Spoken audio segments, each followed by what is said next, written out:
global outside Africa. Will Ibon comes in now. And it is elaborate welcome you gave to me now this morning. I'm wondering now.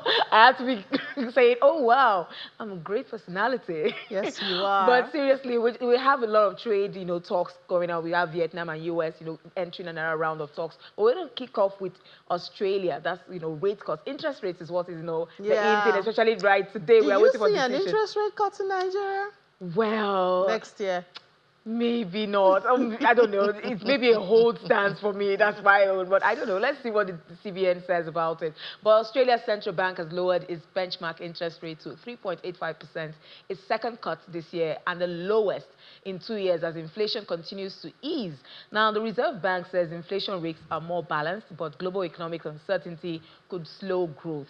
It expects inflation to fall to 3% by year end with no commitment yet to further rate cuts. Despite weaker global trends, the RBA still sees moderate growth ahead, but has trimmed its 2025 GDP forecast to 2.1%, warning that trade tensions remain a key risk. Now, also in the interest rate market, China has cut its benchmark lending rates for the first time since October, aiming to boost credit and consumer demand amid slowing growth and ongoing trade tensions with the U.S. The one-year loan prime rate was lowered to 3% and the 5-year to 3.5%. Now, major state banks also trimmed deposit rates, encouraging more lending across the economy. Analysts say the modest cuts show policymakers are cautious even as they seek to stabilize growth.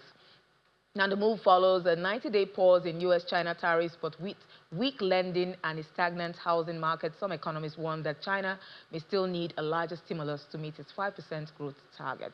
Now, say in Asia, Indonesia forecasts economic growth of at least 5.2% in 2026, focusing on food security, energy, and welfare. Finance Minister Sri Mulyani says the government will maintain purchasing power and boost investment in key sectors.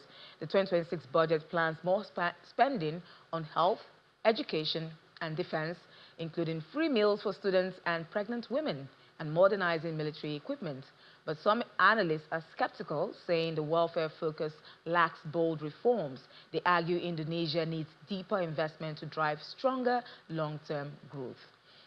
Now, Japan's 7&I holding is in talks with sell around 10% of its stake in seven-bank to trading giant Itochu, with a deal announcement expected by May the 30th, according to Nikkei. The stake, worth about 30 billion yen, that's about $208 million, is currently held by supermarket arms Ito Yokado and York Benimaru. News of the talks sent seven bank shares up nearly 10%. The move aligns with 7&I's strategy to refocus on its core convenience store business as it weighs a takeover proposal from Canada's Alimentation Couche-Tard. Now, the U.S. and Vietnam have started a second round of trade talks in Washington to avoid a looming 46% tariff threatening Vietnam's export-driven economy. The talks run through May 22, led by Vietnam's Trade Minister Nguyen Hong Dien, with officials from key sectors. The U.S. has delayed the higher tariff until July, currently applying a 10% rate. Vietnam, with a $123 billion trade surplus last year, aims to protect its role as a major manufacturing hub. Now, U.S. Treasury yields slipped after the Fed signaled just one rate cut in 2025. The 10-year yield dipped to 4.45%, while the 30-year eased after briefly topping 5%. Now, this comes as Moody's downgraded the U.S. credit rating, though analysts say market impact will be limited. Fed official Raphael Bostic also backed just one cut this year, citing inflation concerns and the effects of recent tariffs. Now, yesterday we saw solar stocks taking a hit after reports that key U.S. clean energy tax will be rolled to be ended earlier than expected, with lawmakers pushing for these subsidies to be removed. The future of America's green energy transition is uncertain. Now, to help us unpack the implications for the market and policy, we are joined by Dr. Ted George, the Chief Narrative Officer, Cleos Advisory Limited. Good morning, Dr. George. It's good to have you on the program. Oh, we've seen solar stocks taking a dive, took a sharp hit yesterday with some major players dropping between 3 and 8%. And from your perspective as an expert, is this just a short-term market reaction, a knee-jerk reaction as a result of this news of a subsidy removal, or is it deeper concern about the future of solar energy in the U.S.? Well, I think there's no doubt that the drop in the solar tech stocks yesterday was a reaction to this announcement, or at least by efforts by the Republican administration to put a bill into Congress which will stop a lot of the provisions of Biden's Inflation Reduction Act. And one of those was a 30% solar tax credit for homeowners. And so obviously that will massively undercut demand for solar. That's why we've seen this immediate drop in the price of tech stocks. But I think going forward as well for solar and as well for other kinds of renewable energy like wind power, there is a big question mark as well. Because the thing is, with all kinds of new technologies which are renewable, they require a period of subsidies or protection until they can become competitive with fossil fuels. You could argue that solar's pretty much there at the moment, but of course we now have a weak oil price, which means the competition is much sharper from oil and gas at the moment. So a lot of people are hoping this isn't the thin end of the wedge, but in America it's complicated. It's never just one simple picture here. Some people are in favor of solar, some are against, and I think we'll see that division going forward. So, but how critical are these tax credits, these subsidies for these companies right now? And what will happen to the industry, to the clean energy industry, the renewable energy industry, if they're cut back earlier than expected? And would they still have the capacity to compete with traditional fossil fuel energy companies? Well, this is the real problem. I mean, essentially, you need subsidies so that certain technologies can go through that period of research and development and greatly increase in efficiency. You might remember yourself in West Africa, if you go back maybe 20 years, the first generation of solar panels were pretty poor. They didn't work very well. They were very difficult to install. They broke down, and ultimately they got a bad reputation. The next generation now, if you're buying solar panels for your home, they're incredibly resilient. They have smart meters inside to get the best use of your power. And in fact, you can buy them on credit, for as little as, $1 or $2 a day.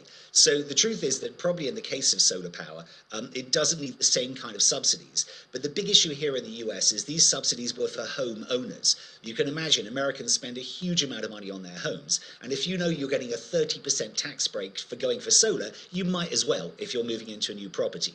Now that's taken away. That could hugely undercut demand in the USA. That's the big concern. But my own view would be, I think the real worry here is oil prices.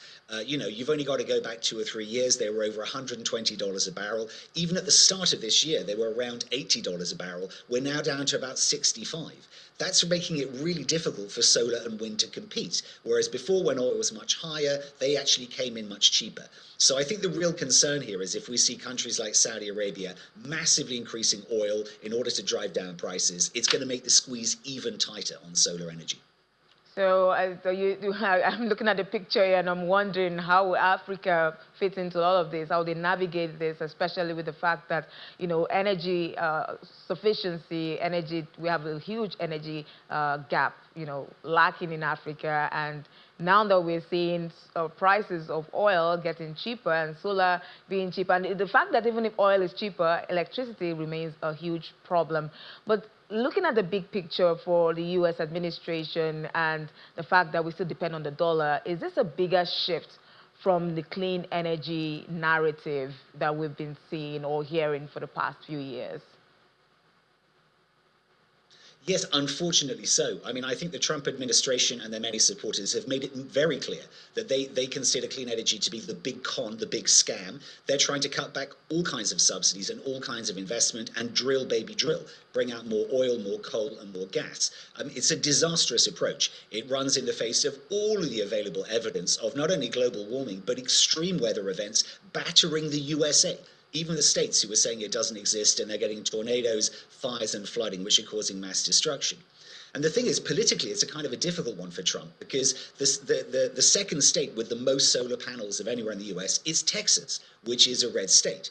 But I think the important thing to understand here is even though at a federal level the government might stop supporting things like solar, at a state level it's very different. California and New York are very liberal states. They have some of the strictest green regulation there is there, and they are pushing very hard for solar power.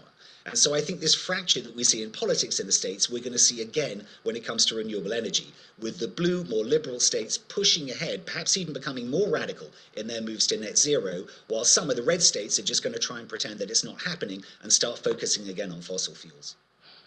We'll definitely keep an eye on this development and see where it takes us. Dr. Ted George, Chief Narrative Officer, Cleos Advisory Limited. Thank you so much for joining us on Business Morning today. My pleasure, Annie. Any drill, baby drill, that's what's happening.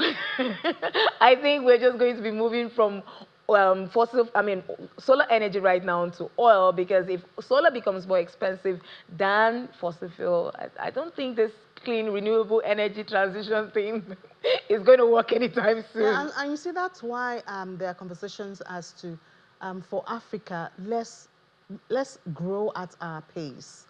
So sometimes you want to meet up with the Western world. The Western world have explored a lot of their fossil fuel. True. You know, but for a continent like ours, we still have huge untapped deposits of, of fossil fuel. And yes, we also have the resources for renewable energy and all of that. And yes, it might be very capital intensive, especially at the initial stage. But I mean, if we find a balance on the continent, I believe we'll be fine and not compete with the rest of the world. Exactly. Finding something that works for us, perhaps using the deposit, the money gotten from the fossil fuels to be able to balance and grow the infrastructure for the solar energy. And so we have diversified energy sources and not depend on just one source of energy. Well, we'll keep talking about it, Will. We will. Thank you so much.